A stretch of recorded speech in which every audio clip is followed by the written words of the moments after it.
கடந்த 10 ஆண்டுகளில் டெல்லியில் மட்டும் சுமார் 2.3 லட்சம் பேர் கடத்தப்பட்டிருக்கிறார்கள்.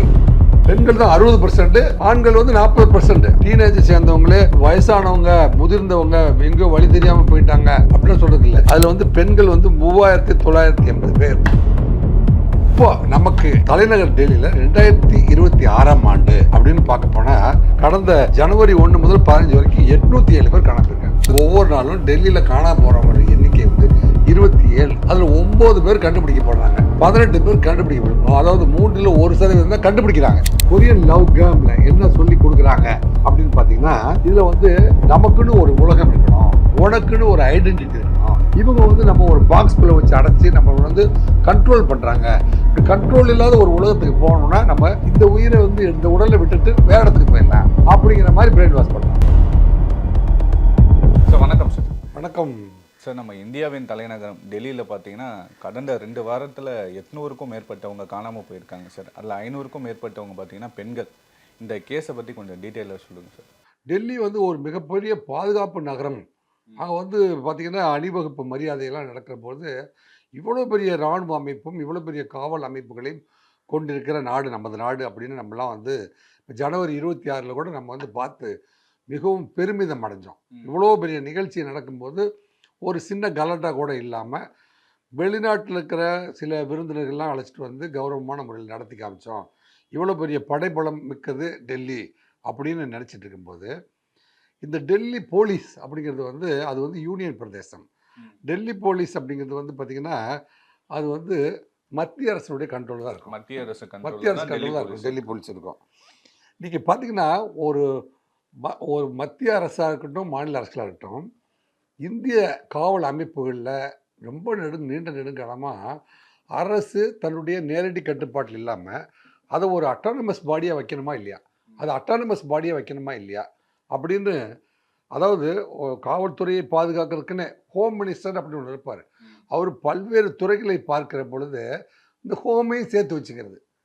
அப்படி இல்லாமல் காவல்துறையை மட்டும் பார்ப்பதற்கு, பாதுகாப்புத்துறையை மட்டும் பார்க்கறதுக்கு தனியாக வந்து ஒரு மந்திரி அல்லது அவருக்கான ஒரு செட்டப் தேவை அப்படிங்கிறத வந்து இந்த நிகழ்வுகள் நமக்கு சொல்லியிருக்கு. கண்டிப்பாக எப்படி சொல்லியிருக்குது அப்படின்னா, கடந்த 10 ஆண்டுகளில் டெல்லியில் இந்த ஆள்கடத்தல் வழக்குகள்லாம் பதிவு பண்ணியிருக்காங்களா அப்படின்னு பார்க்கும்போது, டெல்லியில் பாதுகாப்பான முறையில் இல்லாமல் நிறைய பேர் கடத்தப்பட்டிருக்கிறார்கள் அப்படிங்கிற புள்ளி வரும். கடந்த 10 ஆண்டுகளில் டெல்லியில் மட்டும் சுமார் 2.3 லட்சம் பேர் வந்து 2.3 லட்சம் பேர் 10 வருஷத்தில் 2.3 லட்சம் பேர் கடத்தப்பட்டிருக்கிறார்கள் அப்படின்னு தகவல் இருக்குது. சென்ற 2025ஆவது ஆண்டு மட்டும் 24,508 பேர் வந்து கடத்தப்படுறாங்க. போன வருஷம் மட்டும் பார்த்திங்கன்னா டெல்லியே வந்து இந்த கடந்த 10 ஆண்டுகளில் ஹையஸ்ட்டாக போனது இப்போ சென்ற ஆண்டு அப்படின்னு. அந்த சென்ற ஆண்டு கடந்து போகலாமா அப்படின்னா, இந்த 24,508 பேரில் 60% வந்து பெண்கள் தான் காணாமல். பெண்கள் தான் 60%, ஆண்கள் வந்து 40%. ஆண்களும் பெண்களும் அப்படின்னு இருக்குது. அதில் பார்த்திங்கன்னா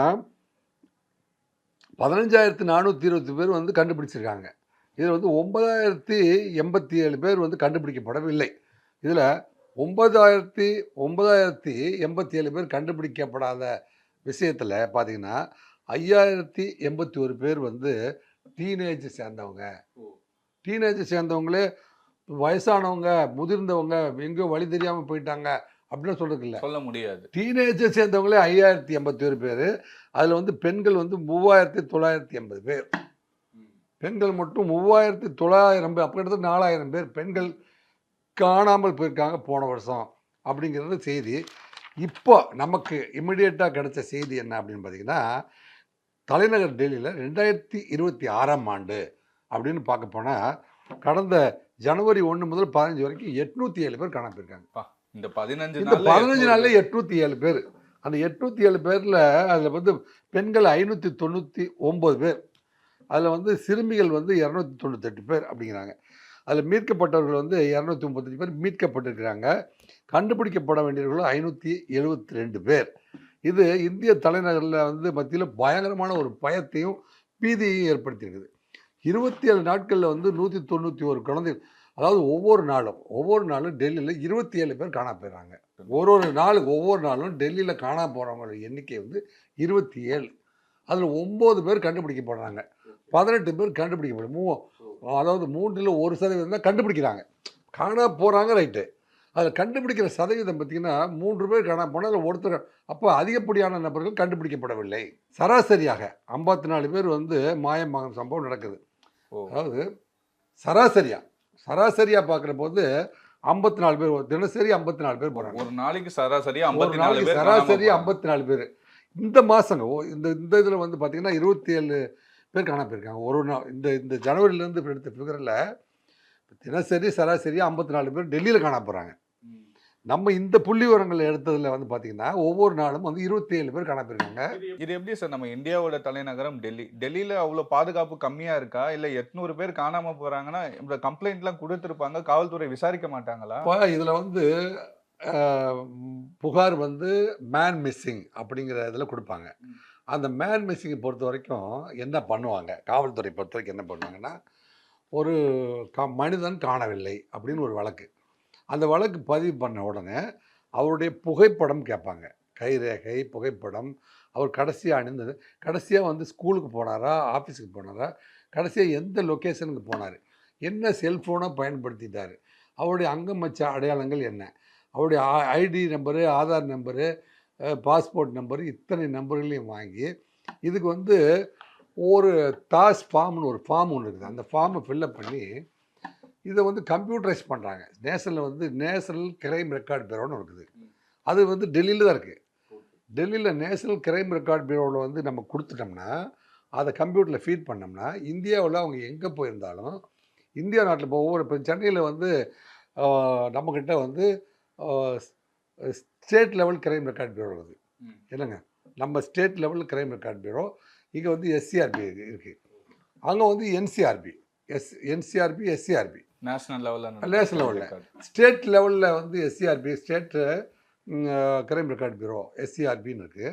இவங்க வந்து இந்த ஊரில் காணா போனவங்க அல்லது வந்து அனாதையாக நிற்கிறாங்க, பஸ் ஸ்டாண்டில் வந்து சினிமா நடிக்கிற ஆசையில் வந்துட்டாங்க, கடலில் குதித்து தற்கொலை பண்ணுறதுன்னு வந்துட்டாங்க, வயதான தாய் தந்தை வந்து தெரியாமல் வந்துட்டாங்க, கோடம்பாக்கத்தில் நின்னாங்க, கடற்கரையில் நின்னாங்க, கண்டுபிடிச்சிட்டோம் அப்படிங்கிறவங்களையும் இதே மாதிரி ஃபார்ம் ஃபில்லப் பண்ணி அவங்களையும் ஃபீட் பண்ணுவாங்க.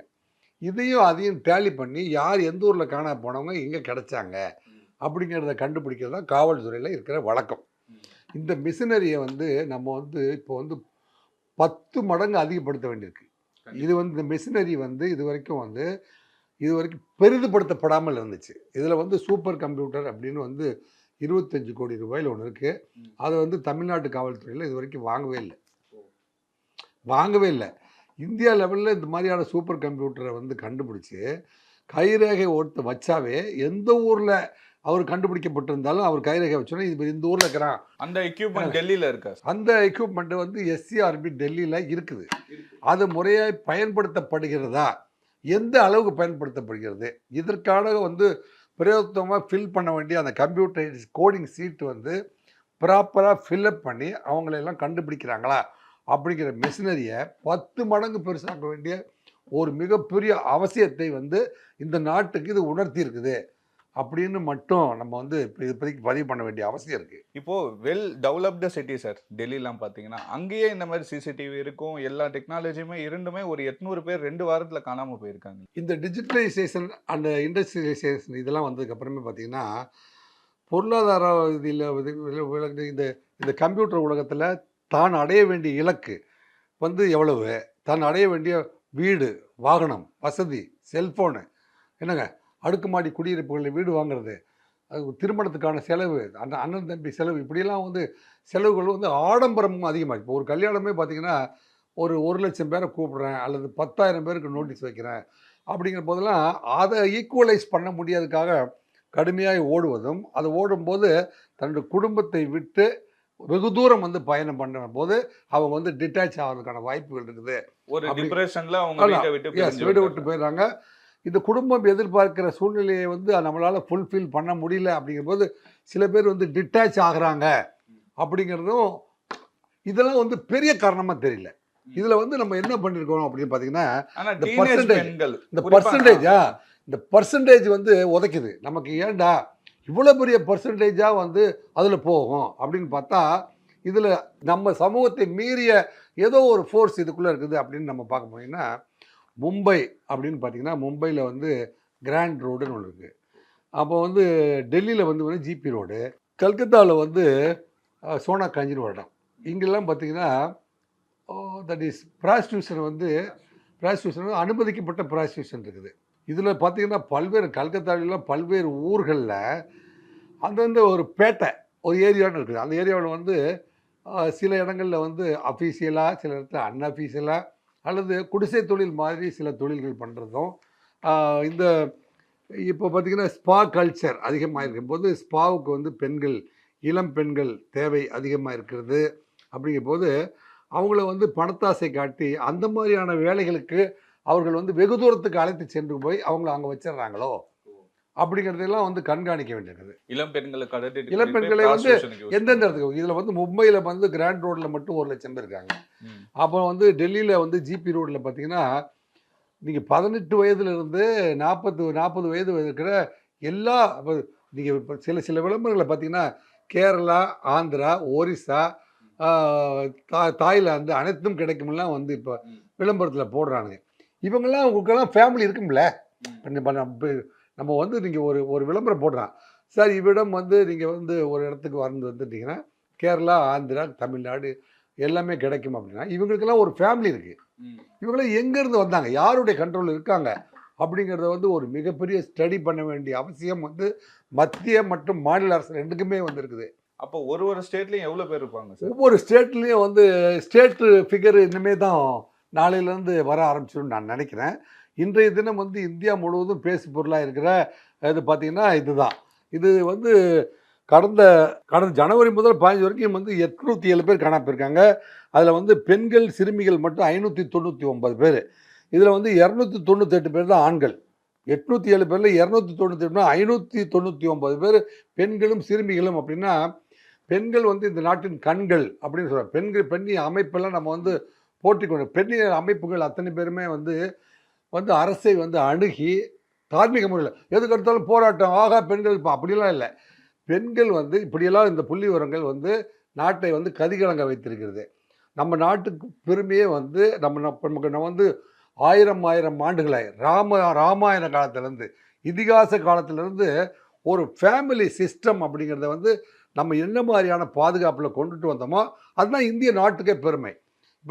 இப்போ கூட வந்து பொங்கல் விழா அன்னைக்கு தமிழக முதல்வர் மரியாதைக்குரிய ஸ்டாலின் அவர்கள் பேசும்போது ஒரு நாட்டினுடைய பண்பாடும் கலாச்சாரம், பண்பாடு என்பது வந்து பண்பட்டு இருப்பது எப்படின்னா ஒரு வீட்டில் ஒரு அம்மா அப்பா, ஒரு மாமனார் மாமியார், ஒரு அண்ணன் தம்பி, அவங்களுக்கு திருமணம் பண்ணல சம்பந்தம் செய்து கொண்டது சம்பந்திகள், இவர்களும் அவர்களும் கூடி வாழ்வது, அவங்களோட சேர்ந்து ஒரு விழா நடத்துறது, வருஷத்துக்கு ஒரு நடத்து, குடும்பத்தில் வந்து திருமண நிகழ்வு, வயதுக்கு வந்த போது நிலவு, அப்போது இறந்து போனதுக்கப்புறம் எத்தனை பேர் போய் சடங்கு பண்ணி அந்த குடும்பத்தை அடக்கம் பண்ணுறது, பிறந்தது முதல் இறக்குற வரைக்கும் வந்து நம்ம ஒவ்வொரு சிஸ்டத்தை வந்து என்ன மாதிரி சிஸ்டம் வந்து சமூகத்தில் வந்து ஏற்றுக்கொள்ளப்பட்டதுன்னு எக்ஸ்பெரிமெண்ட் பண்ணி ஏற்றுக்கொள்ளப்பட்ட சிஸ்டத்திலே சிறப்பான சிஸ்டம் எதுவோ அதை தான் நம்ம வந்து அடாப்ட் பண்ணியிருக்கோம். அதுக்கு பேர் தான் இந்திய கலாச்சாரம். இல்லை சார், நீங்கள் சொன்னீங்க இல்லையா சார், இப்போ ஒரு கவுண்ட் சொன்னீங்க, போன வருஷம் 24,000 பேர் காணாமல் போயிருக்காங்க. அதில் 9,000 பேர் வந்து கண்டுபிடிக்கல. நம்ம அது வந்து அவங்க உயிரோடு இருக்காங்களா இல்லையா, இல்லை கடத்தி இருக்காங்களா, இல்லை அவங்களா போயிட்டாங்களா, இதை வந்து காவல்துறை வந்து கண்டுபிடிக்கணும் இல்லையா சார்? இப்போ போன வருஷம் கணக்குப்படி பார்த்தீங்கன்னா 24,508 பேர், அதில் 60% பெண்கள், 15,426 பேர் வந்து கண்டுபிடிக்கப்பட்டிருக்காங்க. 9,084 பேர் கண்டுபிடிக்கப்படவில்லை. எங்கே போனாங்க? 9,000 பேர், ஒருத்தர் 2 பேர் இல்லை. இங்கே உயிரோடு இருந்தவனை போர் இல்லை, பிரச்சனை இல்லை, வந்து இருந்தவனை காணவில்லை. போன வருஷம் மட்டும் 9,087 பேர் காணவில்லை. அப்படின்னா அதில் வந்து பார்த்தீங்கன்னா டீனேஜ்காரங்க 5,000 பேர், அதில் வந்து பெண்கள் வந்து 3,900 பேர், 4,000 பெண்கள் காணாம போயிருக்காங்க. அப்படிங்கிறது வாய்ப்பு இருக்குமா சார்? ஏன்னா சிசிடிவி இப்போ மும்பையில் கிராண்ட் ரோடில் இருக்கிற 1 லட்சம் பெண்கள் யார், எந்தெந்த ஊர்லேருந்து அவங்க போனாங்க, அது வந்து 1 லட்சமா அல்லது பல லட்சமாக மாறிடுச்சா? அப்போ வந்து டெல்லியில் இருக்கிற ஜிபி ரோடில் 1 லட்சம் பேர் தான் இருக்காங்களா? அங்கே போய் கணக்கெடுக்க வேண்டியிருக்குது. இதுக்கப்புறம் அந்த கண்டிப்பாக ப்ராசிக்யூஷன் ஹவுஸில் இது வந்து அஃபிஷியல் ப்ராசிக்யூஷன், நம்ம இதை லாபம் தரும் நோக்கத்தோடு நடத்தி இதை வந்து பெரும் முதலீடு செஞ்சு பெரும் தொழிலாக மாற்றி விட்டார்களா? இவர்கள் இத்தனை பேருமே வந்து இந்த சோனா கஞ்சி போன்ற இடங்களுக்கு தான் கடத்தப்படுகிறார்களா? இது போன்ற வந்து அன்அஃபிஷியலாக வந்து பல்வேறு சென்டர்கள் ஏற்பாடு செய்து விட்டார்களா? நீங்கள் வந்து கொஞ்ச நாளைக்கு முன்னாடி பார்த்தீங்கன்னா ஒரு பெங்களூரை சேர்ந்தவன் வந்து நம்ம வந்து கோடம்பாக்கத்தில் பிடிக்கும்போது அவருடைய அட்ரஸ் டைரியில் மட்டும் கிட்டத்தட்ட 6000 பேர் இருந்தாங்க. 6000 பெண்கள் வந்து அவங்ககிட்ட வந்து ஃபோன் நம்பர் இருந்துச்சு. அதெல்லாம் வந்து பல்வேறு இடங்கள்ல அந்த ஃபோன் நம்பர் எல்லாம் வந்து நாங்கள் வெரிஃபை பண்ணி பார்க்கும்போது நம்ம கற்பனை செய்து பார்க்க முடியாத குடும்ப பெண்களுடைய ஃபோன் நம்பர்லாம் அவனுடைய டைரியில் இருந்துச்சு. அவனை குண்டர் சட்டத்தில் அடைச்சி அவனை வந்து இங்கேருந்து பெங்களூருக்கே அவனை திருப்பி அனுப்பி அவனுக்கு கன்விக்ஷன் வாங்கி கொடுத்ததுக்கப்புறம் அது வந்து சத்தம் குறைந்தது. ஆனாலும் இப்போ வந்து கொரியன் லவ் கேம்னு ஒரு புதுசா ஒரு கேம் சொல்றாங்க. இதுக்கு முன்னாடி பாத்தீங்கன்னா இந்த ப்ளூ வேல் கேம் அப்படின்னு ஒரு கேம் வந்தது. அதுல நிறைய பேர் இறந்து போனாங்கன்ற மாதிரி நியூஸ்லாம் கேள்விப்பட்டோம். இந்த கொரியன் லவ் கேம் இது என்னது, எதனால 3 குழந்தைங்க இறந்து போயிருக்காங்கன்றதை பற்றி சொல்லுங்க. நேற்றைய முன்தினம் வந்து டெல்லி பக்கத்தில் இருக்கிற காசியாபாத் அப்படிங்கிற ஊரில் மாடியில் தனிமையில் அப்பப்போ செல்ஃபோனுக்குள்ளேயே உட்காந்து மூழ்கி கொண்டிருக்கிற பெண் சகோதரிகள் 3 பேர், ஒரே வீட்டை சேர்ந்தவங்க. அதுதான் பெரிய பரிதாபம். 3 பெண்களை, டீனேஜ் பெண்களை பெற்று வளர்க்குறதுக்கு தாய் தந்தையர்கள் எப்போ பார்த்தாலும் அவங்க வந்து வேலைக்கு போய் ஸ்கூலுக்கு பணம் கட்டி, கல்லூரிக்கு பணம் கட்டி அவங்களெல்லாம் படிக்க வச்சுட்டு இருந்தா, இவங்க வந்து சோசியல் மீடியாஸ் அப்படின்னு சொல்லக்கூடிய வீடியோவில் உள்ளே நுழைஞ்சிட்டு செல்ஃபோனில் வந்து மூழ்கி அவங்க வந்து கொரியன் லவ் கேம் அப்படின்னு ஒரு கேமை கண்டுபிடிச்சி அதுக்குள்ளே அவங்க போயிருக்காங்க. இந்த கொரியன் லவ் கேம் அப்படிங்கிற போகிறதுக்கு முன்னாடி வெப்சைட்டுக்குள்ளே போனால் இப்போ வந்து சைபர் கிரைம்ஸில் ஏகப்பட்ட பணத்தை நிறைய பேர் டெய்லியுமே இழந்துடுறாங்க. நீங்கள் பார்த்தீங்கன்னா ஒரு கம்பெனியில் ஜிஎம்மாக இருந்தவர், அப்புறம் இன்னொரு கம்பெனியில் பார்த்தீங்கன்னா பேங்க் மேனேஜராக இருந்தவர், திடீர்னு என்ன செஞ்சாங்கன்னா முந்தா நாள் எனக்கு ஒருத்தர் ஃபோன் பண்ணார். சொன்னார், சார் உங்கள் ஏடிஎம் நம்பர் வந்து ஏடிஎம்மில் வந்து நம்பர் வந்து நீங்கள் சீக்ரெட் நம்பர் இல்லை சார், அந்த நம்பரில் வந்து இங்கே ஃபால்ஸாக கிளைம் ஆகிருக்குது, அதனால் உங்கள் நம்பரை நாங்கள் மாற்றி கொடுக்கலான்னு நினைக்கிறேன்.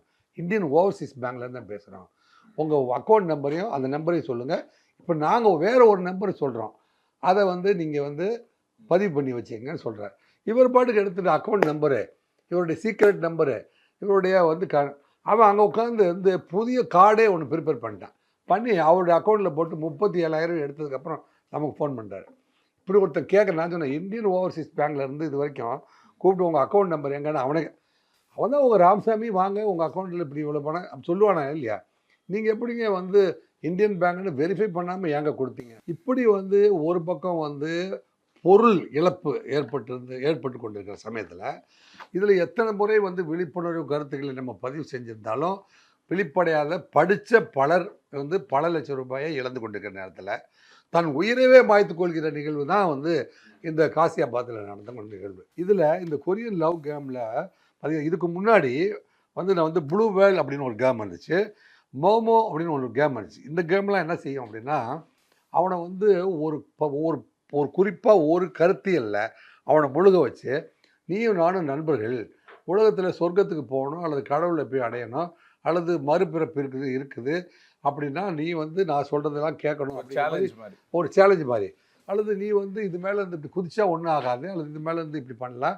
இப்படி தற்கொலை பண்ணணும்னா நான் இப்போ குதிக்க போகிறேன் நீயும் குதி பார்க்கலான்னா இவன் போய் மாடியில் ஏறி குதிச்சிட்றான், செல்லை பார்த்துட்டே போய் குதிச்சிடறான்.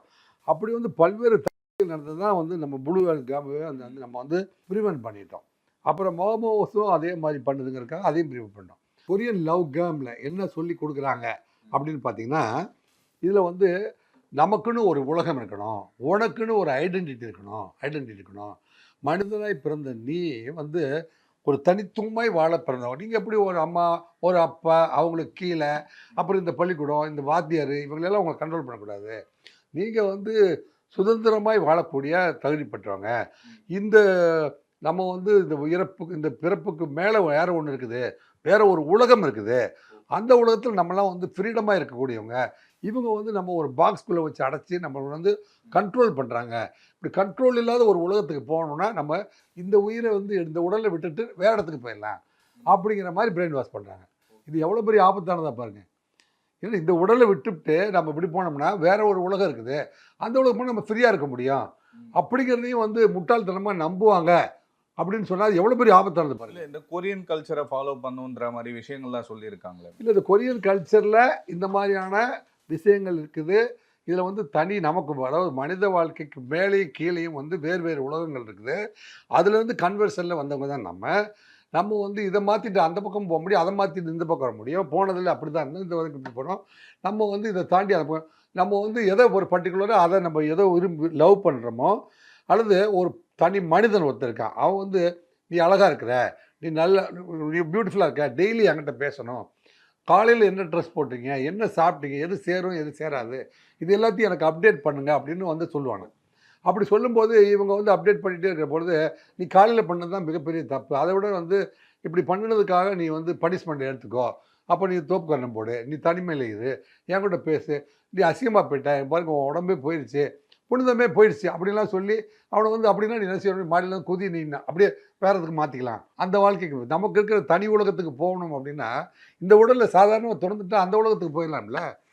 சரி 7 உலகங்கள் இருக்குது, அது 14 உலகங்கள் இருக்குது, அங்கே போனால் பறந்துகிட்டே இருக்கலாம், அங்கே போனால் கவலையே இல்லாமல் இருக்கலாம். அவங்க வந்து அவங்க இதில் கொரியன் கிராமில் என்னென்னலாம் சொல்லியிருக்காங்க அப்படிங்கிறத வந்து கற்பனை உலகத்துக்கு நம்மளால் வந்து எப்படி போக முடியும்னா இந்த உயிரை துறந்தால்தான் அந்த உலகத்துக்கு போக முடியும் அப்படின்னு நாங்கள் வந்து இதை வந்து புரிஞ்சுக்கிட்டோம் அப்படின்னு 8லேருந்து 10 பக்கம் அப்படின்னு நம்ம சொல்கிறோம். அவங்க வந்து என்ன செஞ்சுருக்காங்க, வேறு உலகத்துக்கு போகிறதுக்கான ட்ராவல் அப்படின்னு சொல்லியிருக்காங்க.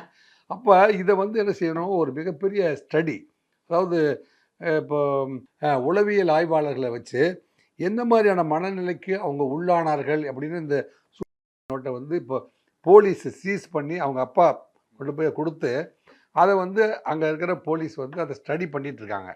அப்போ இந்திய குழந்தைகள் மத்தியில் எத்தனை பேருக்கு இந்த போன்ற மனப்பான்மை, இதை வந்து புள்ளி விவரங்களை எடுக்க முடியாது. ஏன்னா இந்த டார்க் வெப்சைட் வந்து நம்ம வந்து கிரியேட் பண்ணுறது வேர்ல்டு வைடு.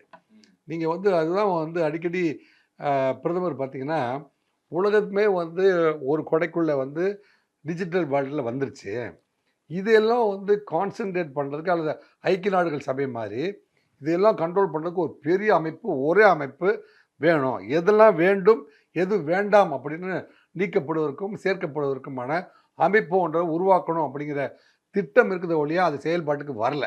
ரொம்ப நன்றி. நன்றி, வணக்கம்.